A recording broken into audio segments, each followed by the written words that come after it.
Hey guys, I'm gonna just start something new here. Goofs found in the first three series of Thomas the Tank Engine and Friends.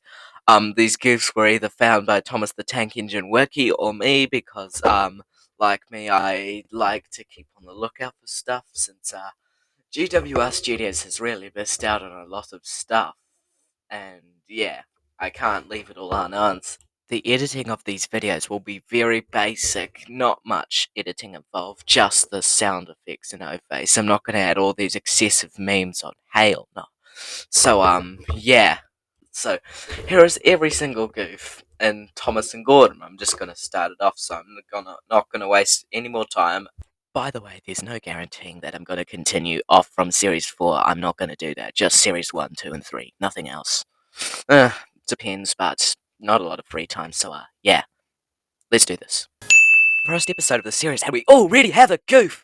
At the very first few milliseconds, there's a flash of light. This would probably have to do with the studio lighting being adjusted. There are many other goofs in this picture alone, such as the chip on the corner of his tank, or that his face is crooked.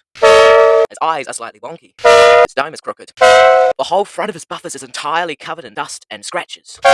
Part of his boiler is being raised due to the middle section not being properly reassembled before shooting. His whistle is raised. There is a studio equipment reflection on his smoke box. His cab roof is chipped. The yellow lining on his cab is peeling off. The paint on his wheels is scratched away. There are so many more goofs in the scene, but since there's so many to count, I'm just going to skip to this. There are so many marks all over his body. I mean, this is the worst character introduction ever in terms of goofs. Like, what happened? I know there was a deadline, but I mean, come on! Also, P.S. his face moves when he rolls his eyes. Let's try and get started again, shall we? Anyways, as he's entering Knapford Station... Oh wait, another goof. You can see an unidentified object of some sort. It's either like studio equipment or a person. Could be a person. It looks like the Reverend Audrey in that one promotional photo. In this scene, it appears that Henry is in his new shape. Also, take notice that Henry has no coaches behind him. But in the next scene, he gains 2 coaches, a van, and a brake van. Also, Gordon's eyes are a bit wonky. I don't think the brake coach is supposed to be at the front of the train. Anyways, when trains come in, Thomas pulls away the empty coaches so the big engines can go and rest. And here is where we find our next goofs. In this scene, the top of the set is visible. Also, Henry is missing 2 of his wheel arches. And Henry's passenger train has no brake coach. Bricks on them, including gold dust and scratches. The bottom of Thomas's large model scale whistle is not painted golden when it should be. Wake up, lazy bones, why don't you work hard like me? Gordon's buffers are slightly crooked. Also, just a little note, I like how they transition the puffing sound from the scene to scene. Take a listen, it's the exact same puffing sound used for the exact same scenario.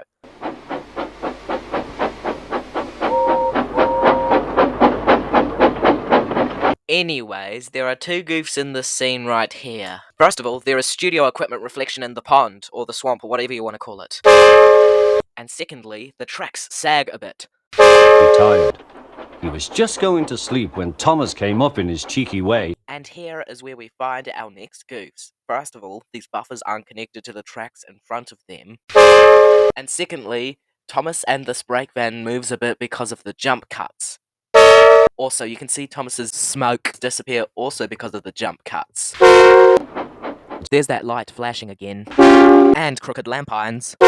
Okay, so one day, Thomas wouldn't wake up. His driving fireman couldn't make him start. The express was waiting. And there's studio equipment reflections up there. When Thomas leaves the shed, you can see the edge of the set.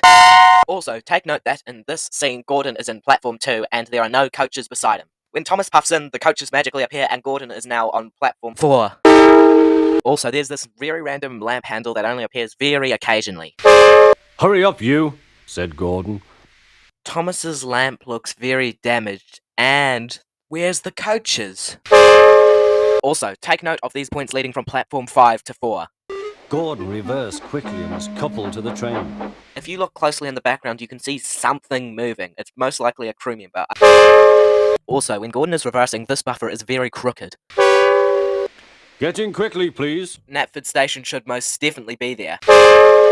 Thomas tries to push Gordon to help him start, but Gordon starts off so quickly that they forget to uncouple Thomas. And here's the next goof. Remember when I said to focus on those points there?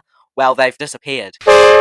Also, the person who ripped the episode has seemed to have cut out all those goofs, so I'm not sure whether that should be a good thing, but Chad, bouncing tracks. Where's the coaches? The inside of Thomas's funnel is white, and he also has a crumb on him. And then he ran onto a siding out of the way.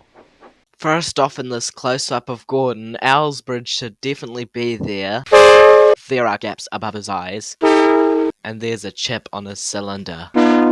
Now you know what hard work means, don't you? Owl's bridge should definitely be there. Also, why is he going so fast? He hasn't even travelled a kilometre. Death, he just puffed slowly away to rest and had a long, long drink.